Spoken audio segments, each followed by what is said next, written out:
सास के मेहमान। सिमर की सास की सारी जिंदगी किराए के मकान में ही बीती, लेकिन जब बेटा कमाने लायक हुआ तो उसने अपना बड़ा मकान बनाया। क्या है माँ, इतनी लंबी लिस्ट मेहमानों की? गृह प्रवेश है सिर्फ, शादी में तो तुमने इन लोगों को बुलाया ही था ना। अरे बेटा, तुम्हारे पिता और मैंने तो सारा आजीवन घर नहीं बनाया, ये सोचकर कि पैसा घर में लगा देंगे तो तुझे कहाँ से पढ़ाएंगे।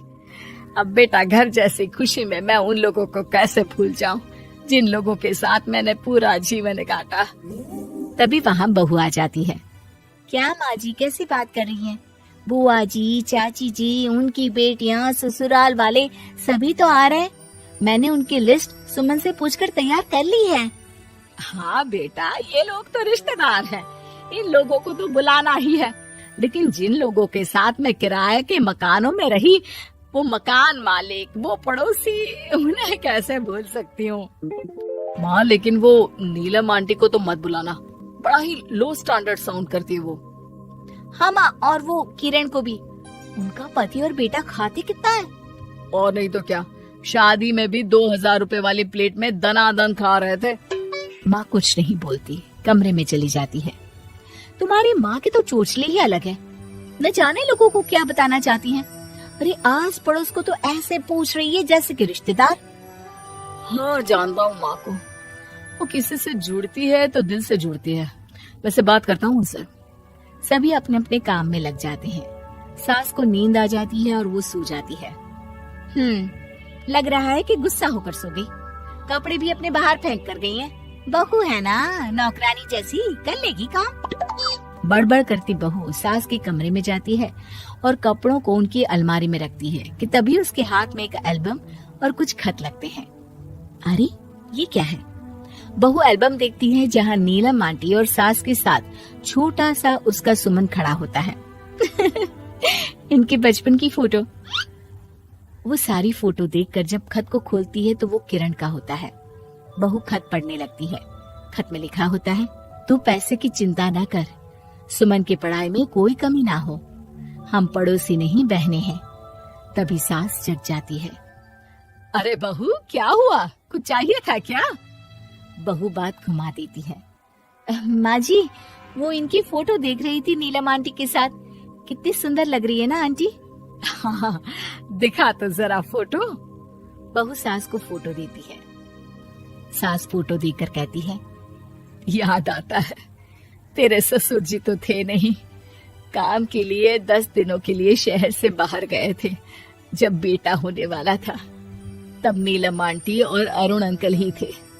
आंटी बेचारी रात भर मेरे साथ बैठी रही तो अंकल भाग भाग कर दवाई का इंतजाम कर रहे थे।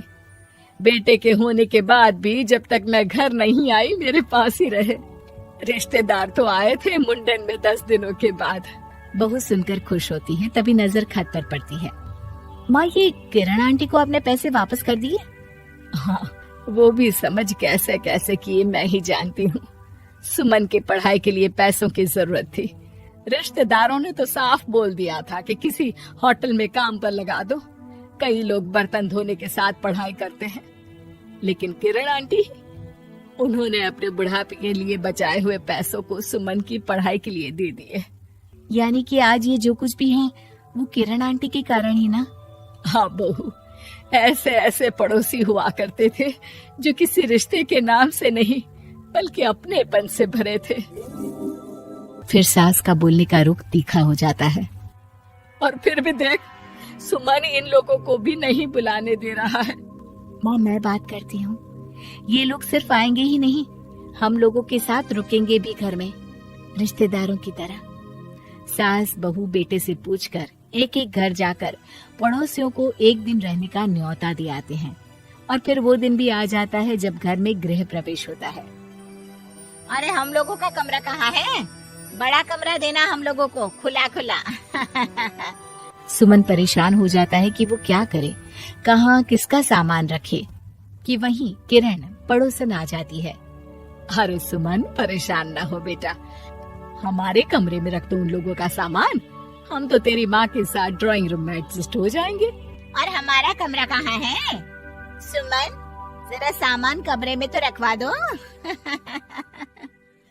अरे ये क्या, मेरे कमरे में तो सफाई ही नहीं है। अरे बता देती सुमन, हम कहीं और रह लेते। तभी वहाँ नीलम झाड़ू लेकर आ जाती है। अरे बबली दीदी कैसी बात कर रही है, चलिए मैं साफ किए देती हूँ कमरा। वहीं मामी जी भी आ जाती हैं। अरे सुमन दीदी, सबसे छोटा कमरा हम लोगों को ही देना था क्या? मायके की कोई परवाह नहीं है। वो मामी जी, किरण आंटी और नीलम आंटी की फैमिली एक ही कमरे में है ना, तो इसलिए आप और मामा दो ही तो लोग हैं। तो मामी तो बहू के मुंह से ये बात सुनकर गुस्से से लाल पीली हो जाती है। अरे वाह जी वाह, बहू की जुबान तो देखो कितना बोल रही है। इतना बोलने वाली बहुएं भी होती है क्या? अरे रहने दो, जब मेरी बहन ने ही मेरे बारे में नहीं सोचा तो किसी और से क्या उम्मीद करें। दोनों सामान पैक करके घर से निकल ही रहे होते हैं कि नीलम आ जाती है। अरे राकेश भैया, मैं भी सुमन की तरह ही तो हूँ। आप तो हम लोगों को इतने साल से जानते हैं। हाँ, तुम लोग तो मेरी बहन से चिपकी रही गोंद की तरह। खैर कोई बात नहीं, रहो बड़े कमरे में। तभी अरुण वहाँ आ जाता है, जो नीलम का पति है। अरे अरे भाई साहब, थोड़ा तो वक्त दीजिए, हम सारे छोटे कमरे में शिफ्ट हो रहे हैं। सारे पड़ोसी छोटे कमरे में चले जाते हैं और मामा मामी बड़े कमरे में। बहू चाची के कमरे से बाहर निकल रही होती है कि देखो कैसे बड़ा मकान बनाकर इतरा रही है। अरे जब हम लोगों ने कहा था कि घर बनवा लो, तब तो लड़के को पढ़ाने की पड़ी थी। इतना पैसा रखी थी, महंगे कॉलेज में पढ़ाया, तब बात मानी होती तो सस्ते में मकान बन जाता। बहू आगे जाती है, जहाँ दोनों पड़ोसन भी आपस में बात कर रही थी। मानना पड़ेगा सुमन को, बहुत ही समझदारी के साथ चली। बच्चों की जिम्मेदारी को सबसे ऊपर रखा, रिश्तेदारों के साथ भी पूरा निभाया। नहीं तो आजकल के रिश्तेदार। अरे सुमन के लिए तो हम हमेशा ही खड़े हैं। बहू तभी मामी के पास जाती है, जहाँ वो मामा से कह रही होती है, बस अब आ गए इसके घर। अब तो ये रो रो कर भी बुलाएगी तो मैं ना आऊं। कैसे कमरे में रखा हम लोगों को। सुमन भी ना किसी काम की नहीं है। बहू सभी को देख समझ रही थी।